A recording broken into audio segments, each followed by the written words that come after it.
UP police भर्ती की तैयारी कर रहे और इंतज़ार कर रहे हमारे सभी साथियों को अब तक जानकारी मिल चुकी होगी कि यूपी पुलिस भर्ती 2023 को लेकर के अफवाहें तेज़ हो गई हैं।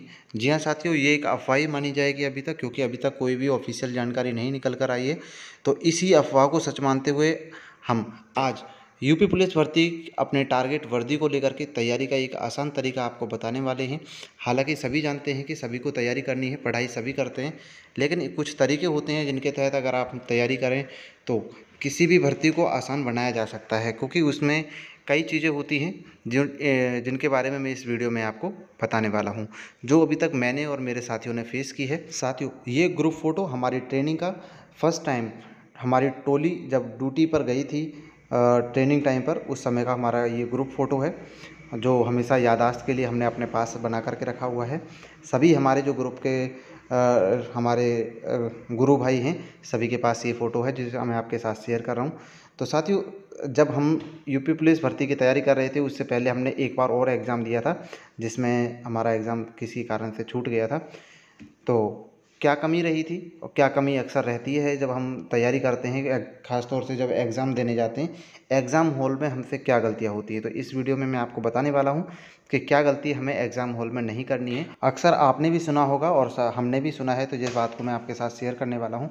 जब हम एग्ज़ाम हॉल में कोई एग्ज़ाम पेपर को सॉल्व कर रहे होते हैं तो उस समय पर सबसे पहले हम क्वेश्चन पेपर को सॉल्व करते हैं, उसके बाद आंसर शीट को फिल करते हैं, यानी कि भरते हैं। तो ये हमारी एक मिस्टेक हो सकती है, क्योंकि साथियों एग्ज़ाम टाइम पर जब हम क्वेश्चन पेपर को सॉल्व करते हैं तो टाइमिंग का बिल्कुल पता नहीं लगता है, और वैसे भी यूपी पुलिस का ऑफलाइन एग्ज़ाम होता है, तो और वैसे भी ऑनलाइन में भी पता नहीं लगता है, क्योंकि हमारी टाइमिंग पर नज़र इतनी अच्छी तरह से नहीं जा पाती, ध्यान क्वेश्चन को सॉल्व करने में होता है, और जो आंसर शीट है उसे साथ के साथ फिल नहीं करते। मैं यही कहना चाहूँगा साथियों, अगर आप किसी भी एक क्वेश्चन को भी सॉल्व कर लेते हैं तो उसे तुरंत के तुरंत क्वेश्चन शीट में भरना ज़रूरी है। हो सकता है थोड़ा टाइम लग जाए, लेकिन हर जो क्वेश्चन तुमने कर लिया वो तुम्हारा अपना पक्का कर लीजिए कि उसका नंबर भी पक्का हो जाए। जी हाँ साथियों, कई बार मैंने भी एक चीज़ अपने फर्स्ट टाइम ये गलती की थी कि पहले क्वेश्चन पेपर सॉल्व किया था, उसके बाद आंसर शीट भरी थी, और गलती यहाँ पर हुई कि जब आंसर शीट में हम भर रहे थे उस समय हमारी सीरीज़ बिगड़ गई थी। यानी कि जैसे कि हमारा 40 नंबर क्वेश्चन चल रहा था, 40 के बाद हमने 41 नहीं किया था, लेकिन गलती से 41 भर गया, और 42 की जगह 41, 43 की जगह 42, यानी कि क्वेश्चन की सीरीज़, आंसर की सीरीज़ बिगड़ गई, जिससे हमारे 4 से 5 क्वेश्चन गलत हो गए और बेवजह की गलत हो गई। यही कहेंगे, हर क्वेश्चन 2 मार्क्स का होता है तो नंबर भी डबल हो जाते हैं, जिनकी वजह से सिलेक्शन में बहुत अच्छी खासी परेशानी आती है, क्योंकि नंबर इकट्ठा करना हमारा सबसे पहला मुद्दा रहेगा क्वेश्चन हॉल में, एग्ज़ाम हॉल में। तो साथियों यही सबसे ज़्यादा इम्पोर्टेंट है, क्योंकि सभी तैयारी करते हैं, इसमें कोई बुराई नहीं है, और अच्छी से अच्छी सभी तैयारी करते हैं आज के समय पर। मैं आपको अभी इस वीडियो में ये नहीं कहूँगा कि आपको ये सब्जेक्ट ज़्यादा कम पढ़ना चाहिए।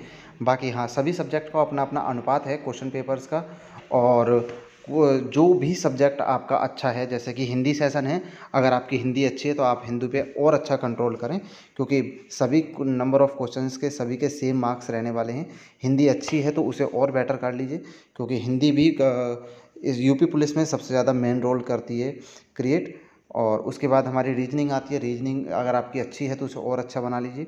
अगर आपका मैथ कमज़ोर है तो थोड़ा सा बेहतर कीजिए उसे, क्योंकि कम से कम कुछ ना तो हो तो 60 से 70% के बीच में हर पोर्शन का अगर करते रहे आप, जैसे रीजनिंग है, मैथ है, और जीएस है, हिंदी है, इसका 60 से 70% के बीच में हर पोर्शन को कवर करते रहे, जो वीक है उसे भी, तो आपका सिलेक्शन पक्का हो जाएगा।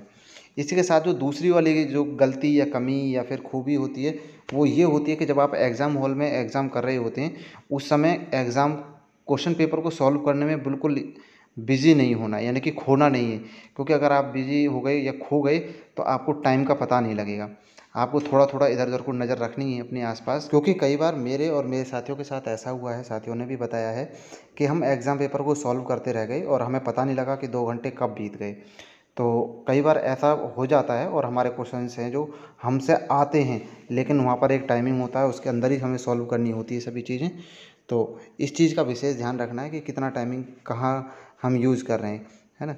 तो इसमें सबसे ज़्यादा इम्पोर्टेंट यही हो जाती है कि हम टाइमिंग कहाँ यूज़ कर रहे हैं। बिल्कुल क्वेश्चन पेपर सॉल्व करने में खोना नहीं है कि बिल्कुल ही बिजी हो गए, एक ही सब्जेक्ट या एक ही क्वेश्चन को ज़्यादा से ज़्यादा टाइम दे दिया। सभी को सिमिलर टाइम देना है। और इससे फ़ायदा ये होता है कि कई बार हमारे पास चेकिंग आती है और हम क्वेश्चन पेपर में खोए रहते हैं। अचानक से जब हमारे सामने अधिकारी आता है तो हम होपलेस हो जाते हैं। लेकिन हमें होपलेस नहीं होना, क्योंकि उस समय अगर आप होपलेस होते हैं तो उनकी नज़र कुछ इस तरह से जाएगी कि वे आपको खड़ा करके चेकिंग कर सकते हैं, जिससे कि आप, हो सकता है कि आप मेंटली डिस्टर्ब हो जाओ और आपके आते हुए क्वेश्चंस सॉल्व ना हो पाएँ।